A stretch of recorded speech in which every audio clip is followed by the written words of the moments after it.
변화라는 단어에 대해 부천하드 최혜영 자매.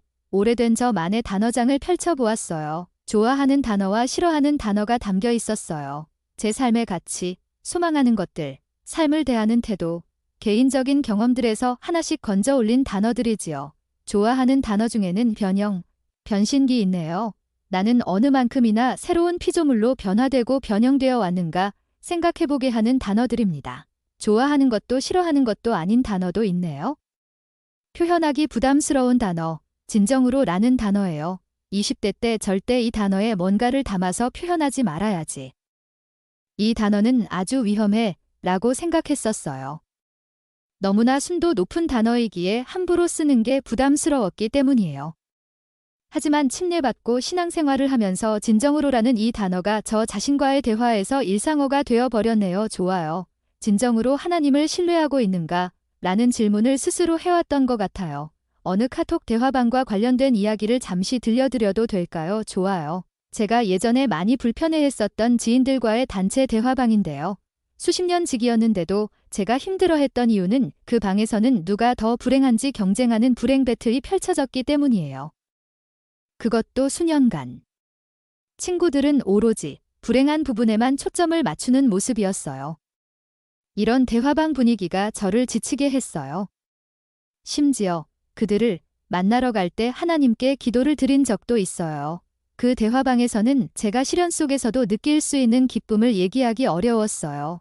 제가 어려움 속에서도 버틸 수 있는 이유를, 고통 속에서도 불행 배틀을 하지 않게 되는 이유를 얘기하기 망설여졌습니다. 어두운 삶의 터널을 통과할 때 신앙의 힘으로 승화하고 싶었던 저의 관점에 대해서 공감이나 수용을 받을 수 없을 때가 많았어요.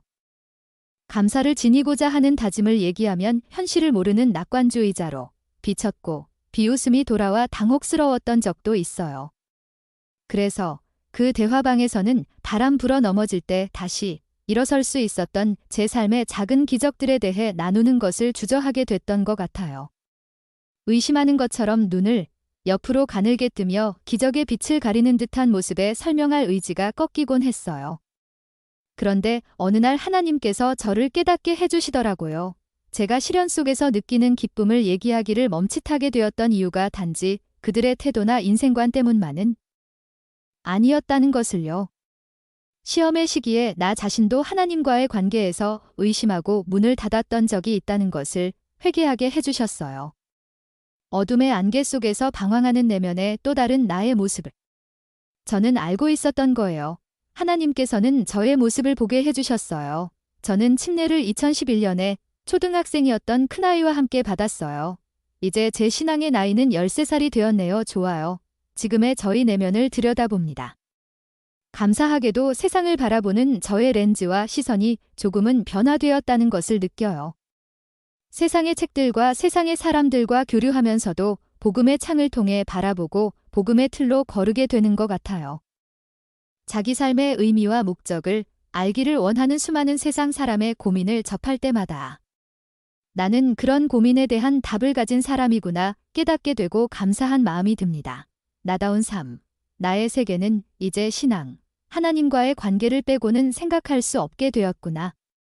나의 관점은 변화되어 왔구나. 현기증 날 만큼 줄지어 올라오는 콘텐츠들 가운데 무엇을 선택할지부터 무엇을 목표로 해야 할지 복음의 나침반이 알려주는 느낌을 신뢰합니다. 주의를 기울이지 않는 게 좋겠다는 미세한 생각이 이끄는 대로 선택과 우선순위를 정합니다.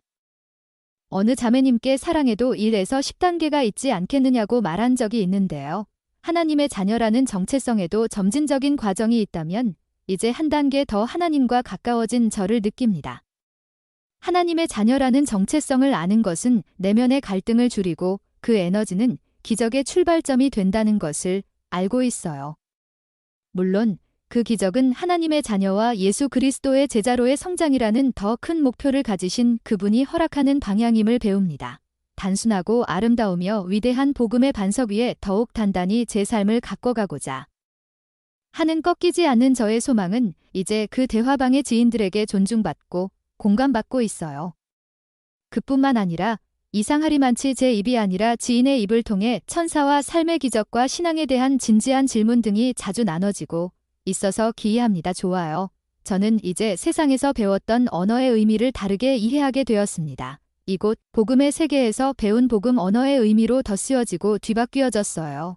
세상의 언어를 복음 언어의 의미로 해석하게 되었고 복음의 사유를 하게 된 것 같아요. 신뢰란 시련의 시기에도 하나님과 영에 의지하는 것이고 겸손이란 하나님에게 의존해야 함을 인정하고 그분의 뜻에 순종하고자 하는 소망의 태도이며 은혜는 하나님의 관여로만 가능한 것으로 하나님에게서 오는 신성한 도움과 힘의 의미라는 것을 알게 되었습니다. 이러한 복음 언어의 의미를 같이 이해하고 공유하는 성도들과 함께 신앙의 길을 동행하고 있음에 감사해요. 블랙하트. 제가 아직 일부의 복음 언어밖에는 이해하지 못하지만 아름답고도 위대한 복음의 원리들을 붙잡고 기쁨을 누리며 자신을 새로운 피조물로 변형, 창조해 나가는 이 길에 속해 있음에 행복합니다. 좋아요. 블랙하트. 앞으로도 저의 최대치는 부족할 것이고 한계가 있겠죠. 하지만 제가 노력할 때 지금처럼 복음이 주는 기쁨 안에서 조금씩 더해지는 성장의 빛으로 제 삶을 가꾸어 갈 힘을 주시리라는 것을 알고 있어요. 블랙하트. 하나님의 사랑에 감사드리며 이 모든 것을 예수 그리스도 이름으로 말씀드립니다. 아멘.